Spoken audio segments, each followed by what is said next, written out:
तो सती रो करके बोली है नाथ के पिता घरी यज्ञ रचिए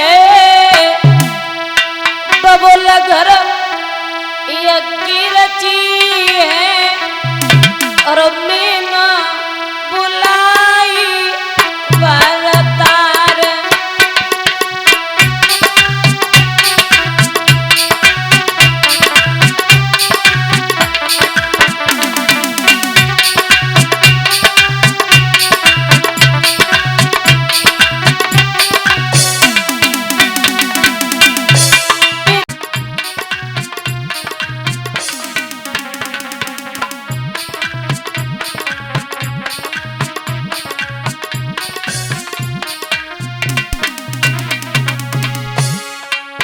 मैया कहाँ लगाई तेरी चढ़ी हंसी लगाई जाओ तेरी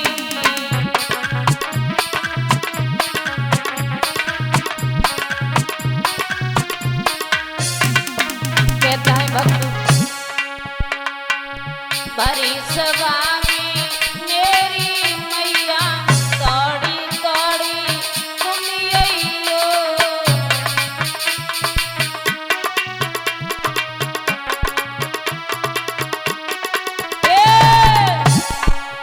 बड़ी सभा में मेरी जननी दौड़ी दौड़ी तुम अइयो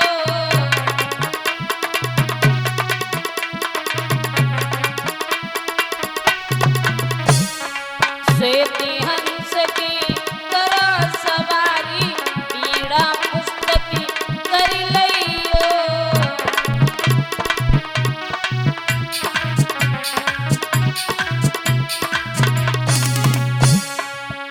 मैंने पाटी तिहारी हेरी मैंने पाटी तुम्हारी हेरी चढ़ी हंसी लगाई जाओ फेरी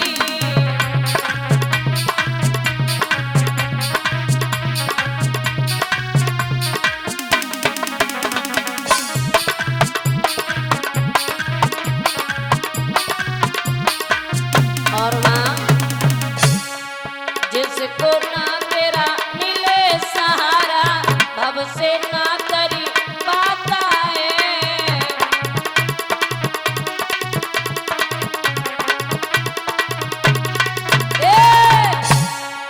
जिसको ना तेरा मिले सहारा भव से ना तरी पाता है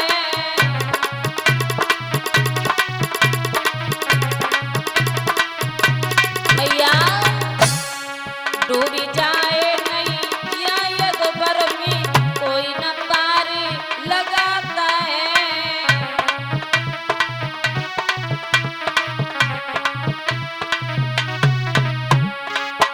दुनिया तेरे चरण की चेरी दुनिया तेरे चरण की चेरी चढ़ी हंसी लगाई जाओ फेरी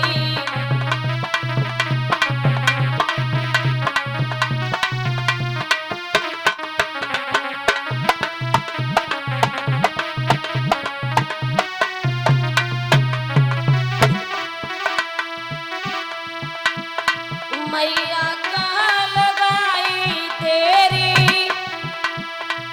मैया कहाँ लगाई तेरी चढ़ी हंसी लगाई जाओ तेरी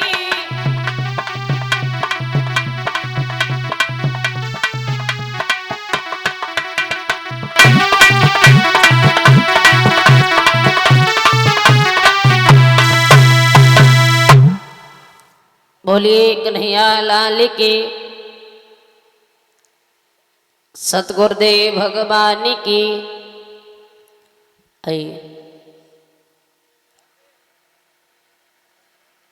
समस्त दूर दराज से संतगण भगवान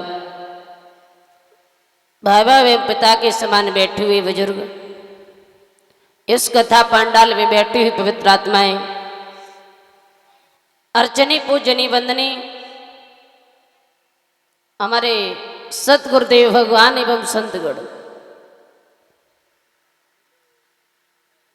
इस पावन भूमि को पवित्र करने वाले हमारी माता एवं बहनें,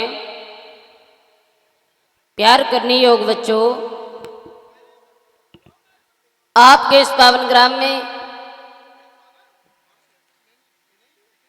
पावन धरती पर कथा का आज तृतीय दिवस है, यानी कि तीसरा दिन। बड़ी ही सुंदर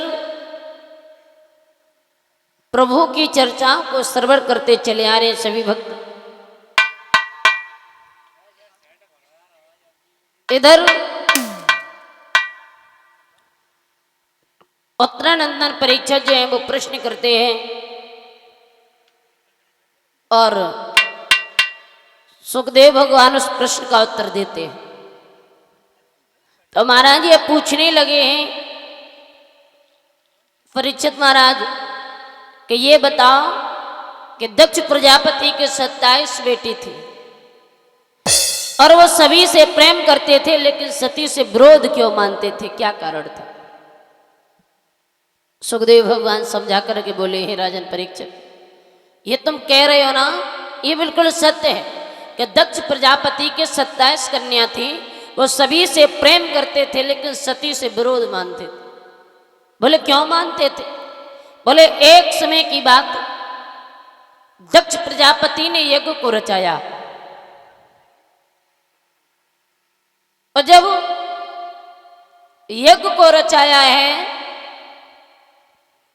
उस यज्ञ में सभी देवी देवता संत महात्मा 88,000 ऋषिगण एकत्र थे। लेकिन उस सभा में भगवान भोले बाबा भी बैठे हुए हैं, लेकिन उस समय दक्ष प्रजापति जो था वो यज्ञशाला में नहीं था।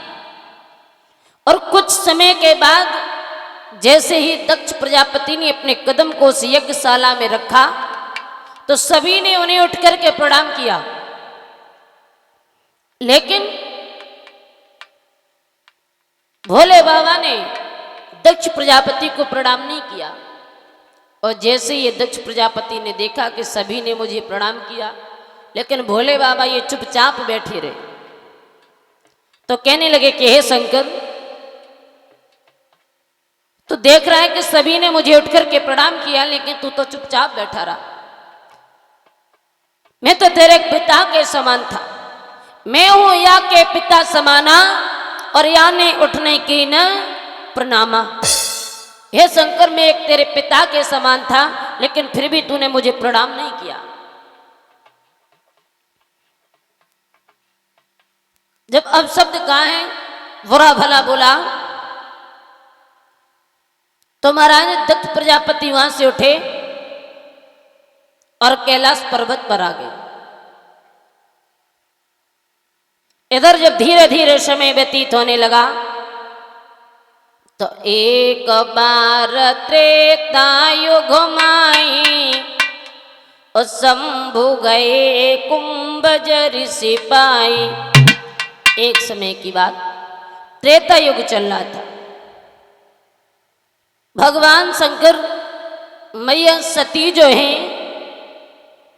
अगस्त मुनि की कुटी से होकर के गुजर रही थी। और जब अगस्त मुनि की कुटी से होकर के गुजरे तो क्या देखा कि उस कुटी पर मर्यादा पुरुषोत्तम श्री राम की कथा विस्तार से सुनाई जा रही थी। और जैसे ये देखा कि ये प्रभु की कथा विस्तार से सुनाई जा रही है तो लेकिन ये बात जो थी वो किस समय की थी बताया कि गंगा से पारी हो चुके थे और दशरथ मरण हो चुका था।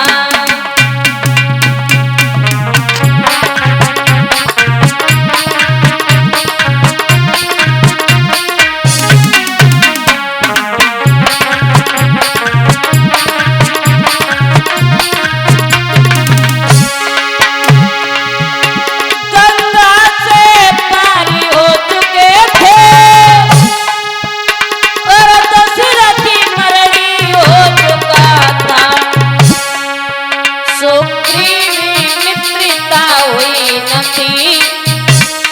सीता हरण हो चुका था।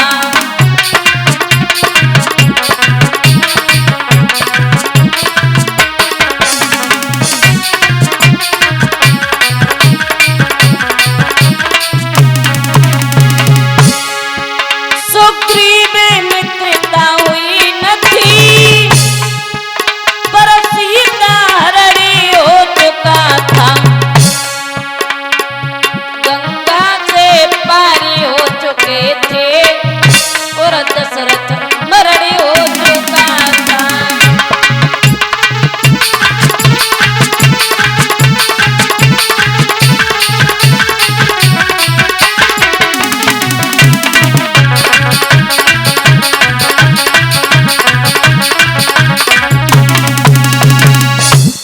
बताया कि गंगा से पारी हो चुके थे और दशरथ मरणी हो चुका था। सुग्रीव मित्रता हुई न थी, पर सीता हरणी हो चुका था। बोलिए, ये बात उस समय की थी जिस समय मर्यादा पुरुषोत्तम श्री राम लक्ष्मण मैया जानकी वन के लिए जा रही थी तो गंगा से पार हो गए थे। राजा दशरथ की मृत्यु हो गई थी, लेकिन प्रभु श्री राम की मित्रता सुग्रीव से नहीं हुई, उससे पहले ही सीता का हरण हो गया था। देखा कि प्रभु की कथाएं हो रही हैं,